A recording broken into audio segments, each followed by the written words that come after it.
नाजरीन, कमर के उर्दू नावल एक सितम और मेरी जान का बकिया हिस्सा। इस रात भी शनीला देरे कमरे में तन्हा पड़ी रही थी। वो बस्ती इसके लिए अजनबी थी, वहाँ के लोग बेगाने थे। फिर भी इसने इसका बहुत साथ दिया था। इसकी जमा पूंजी अपने वालिद की तकफीन पर खर्च हो गई थी। अब इसके परस में सिर्फ चंद सिक्के थे और इसके खाने का इंतजाम कई रोज से शब्बो कर रही थी। इस तरह जिंदगी गुजारना इसके बस से बाहर था। वो सोच सोच कर पागल हुई जा रही थी कि इसे क्या करना चाहिए। इसके दिल में जीने की ख्वाहिश खत्म हो चुकी थी। वो बहुत देर तक अपने दुखों और अपने मसाइल को याद करके रोती रही थी। रोते रोते न जाने कब उसकी आंख लग गई थी। फिर अचानक इसकी आवाज एक तेज शोर से खुलती है। कोई जोर जोर से कमरे का दरवाजा पीट रहा था। शनीला हड़बड़ा कर उठ बैठी। इसने खिड़की से बाहर नजर डाली। अभी सुबह फैलने में ही देर थी। इसे हैरत हुई, इस वक्त कौन आ सकता है। उसने उठकर कमरे की लाइट ऑन की, जैसे वो पिछली रात ऑन करना भूल गई थी। रोते रोते सो गई थी। लाइट ऑन करने के बाद वो दरवाजे की तरफ बढ़ी। इतनी देर में दरवाजा दोबारा पीटा। कौन है, इसने दरवाजे की कुंडी खोलते ही कहा और पीछे हट गई। दरवाजा तेजी से खुला था और सामने सेठ रहीम खड़ा था। आप, शनीला हैरत से कहा। वो जानती थी कि इसे सेठ रहीम के इस मकान का कई माह का किराया अदा करना है, लेकिन वो रात के इस पहर भी आ सकता है। इसकी शनीला को तवक्को नहीं थी। हाँ मैं, सेठ रहीम ने कमरे में दाखिल होते हुए कहा। इसकी आंखों में वहशाना चमक थी जो शनीला से पोशीदा नहीं रही थी। इसने तेजी से आगे बढ़कर पलंग पर रखा हुआ दुपट्टा अपने कंधों पर डाल लिया था। क्या मैं पूछ सकती हूँ कि इस वक्त जहमत क्यों की? इसने सारी कुव्वत जमा करते हुए पूछा। अनजान बनने की जरूरत नहीं, तुम अच्छी तरह जानती हो कि तुम्हें इस मकान में आए हुए कई माह हो गए हैं और तुमने किराया अदा नहीं किया। मैंने तुम लोगों की हालत पर रहम खाते हुए ये घर तुम्हें बगैर एडवांस के किराए पर दे दिया था, लेकिन अब इसका मतलब नहीं कि मैंने कोई खैराती सराय खो रखी है। कम से कम ये किराया तो वक्त पर मिलना चाहिए, इसने बिगड़ते हुए कहा। जी, शनीला को कोई जवाब नहीं सूझ रहा था। देखो भाई, अगर तुम चाहो तो ऐसे भी यहाँ रह सकती हो। मेरा मतलब है कि बगैर किराए अदा किए यूं समझ लो कि ये मकान तुम्हारा भी हो सकता है। सेठ रहीम ने शनीला की जानब कदम बढ़ाए। इसकी नजर में शनीला के भरे भरे जिस्म का जायजा ले रही थी और इनसे हवस झांक रही थी। शनीला घबरा कर तेजी से पीछे हटी। क्या मतलब, इसने डरते पूछा, लेकिन इसकी आवाज करख्त थी। मतलब अभी समझ में आ जाएगा। सेठ रहीम ने आगे बढ़कर इसकी कलाई पकड़ ली और इसे अपनी तरफ खींचा। शनीला तड़पकर दूर जाकर खड़ी हुई। तुम यहाँ से निकल जाओ सेठ, तुम्हारा किराया तुम्हें कल शाम तक मिल जाएगा। जाओ, दफा हो जाओ। शनीला जोर जोर से चीखने लगी। सेठ रहीम को जैसे होश आ गया। अच्छा, शोर क्यों मचाती हो? चला जाता हूँ, लेकिन याद रखो अगर तुमने किराया अदा ना किया तो मैं तुम्हें धक्के दे कर निकालूंगा। या फिर इसकी आंखों में एक बार शैतानी हवस की चमक नजर आ रही थी। मैं कहती हूँ चले जाओ, तुम्हें कल तक किराया मिल जाएगा। शनीला फिर चीखी और दूसरी तरफ से शब्बो की आवाज सुनाई दी। शनीला बीबी, क्या बात है? शब्बो की आवाज में बेचैनी नुमाया थी। शायद उसने शोर सुन लिया था।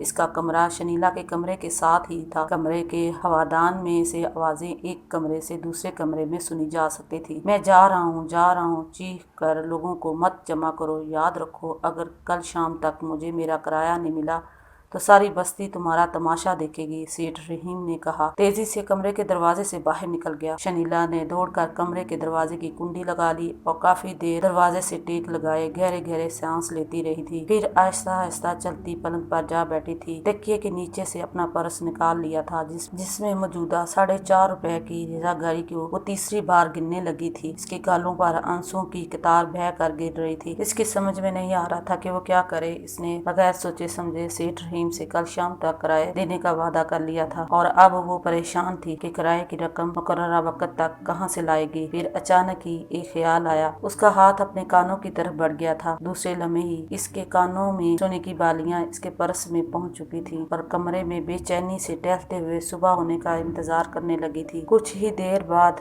फिर दरवाजे पर दस्तक हुई थी और शनीला दरवाजे की जानब बढ़ी थी, लेकिन इस बार उसने दरवाजा नहीं खोला था। कौन? मैं शब्बो हूँ, शनीला बीबी, दरवाजा खोलिए। शब्बो की आवाज सुनकर शनीला ने दरवाजा खोला था और फिर शब्बो के अंदर आते ही वो इससे लिपट गई थी। इसका जिस्म कांप रहा था और वो बेतहाशा रोए जा रही थी। क्या हुआ, क्या बात है शनीला बीबी? शब्बो ने घबरा कर पूछा। शब्बो, वो यहाँ आया था। कौन कौन आया था? शब्बो ने पूछा। वही सेठ रहीम। सेठ रहीम लेकिन इसने तो सबसे वादा किया था वो अब यहाँ नहीं आएगा। शब्बो ने गुस्से से कहा। वो अभी आया था। और शब्बो शनीला अपनी बात पूरी ना कर सकी। इसकी समझ में नहीं आ रहा था कि वो शब्बो को कैसे बताए कि सेठ रहीम वहाँ किस इरादे से आया था। और क्या शनीला बीबी, बताइए बात क्या है? मैंने आपके चीखने की आवाज़ सुनी थी, तभी मैं सोकर उठी थी।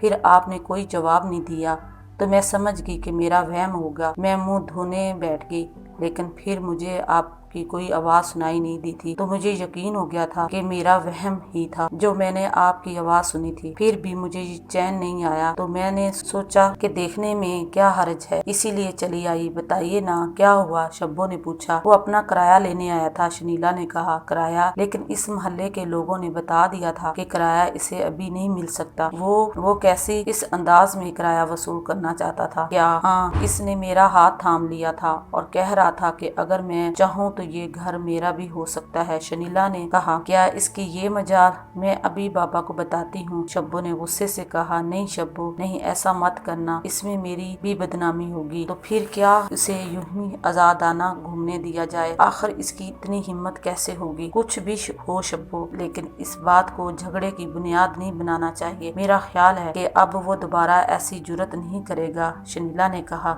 मुझे इस बात पर यकीन नहीं, लेकिन मुझे है, क्योंकि मैं आज का किराया अदा कर दूंगी, आज ही। लेकिन कैसे? शब्बो ने हैरत से पूछा। मैं अपनी सोने की बालियां बेच दूंगी, इस तरह किराया भी अदा हो जाएगा और मेरे पास भी खर्चे के लिए कुछ बच जाएगा। इसके बाद मुलाजमत की तलाश करूंगी और मुलाजमत मिलने पर ही ये जगह भी छोड़ दूंगी। आप ये जगह छोड़ देंगी? शब्बो ने रूहान सी होकर पूछा। ये तो मुलाजमत मिलने के बाद ही सोचूंगी, शनीला ने बात टालते हुए कहा।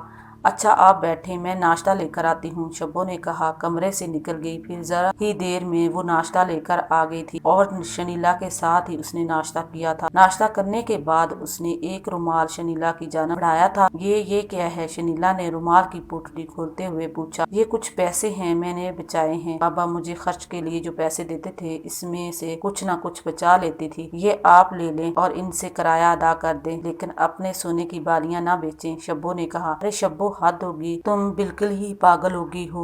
मेरी बालियां पुरानी हो गई हैं, मुझे अब इनका डिजाइन भी पसंद नहीं रहा। मेरे पास रकम होगी तो मैं नई बनवा लूंगी, लेकिन नहीं। तुमने इतनी बात कह दी, मेरे लिए बहुत है। लो ये रुमाल संभाल कर रखो और तुम्हारे पैसे तुम्हारे काम आएंगे। तुम्हारे बाबा बहुत बूढ़े हो गए हैं, जाने कैसे बचत करके वो पैसे घर लाते होंगे। तुम बचत करके इन्हें दोगी तो इन्हें कितनी खुशी होगी। मेरा क्या है, बालियां ही तो बेच रही हूँ, फिर बनवा लूंगी। तुम तो बस ये दुआ करो कि मुझे कोई अच्छी सी मुलाजमत मिल जाए, फिर सब ठीक हो जाएगा। मुझे तुम्हारे पैसे नहीं, तुम्हारी दुआएं चाहिए, शनीला ने शब्बो को समझाते हुए कहा। शब्बो ने रुमाल वापस ले लिया था। फिर वो शब्बो की जिद पर ही वो दोपहर तक घर में ठहरी थी और दोपहर का खाना खाने के साथ ही बालियां बेचने के लिए घर से निकल गई थी। शब्बो भी जिद करके उसके साथ हो ली थी।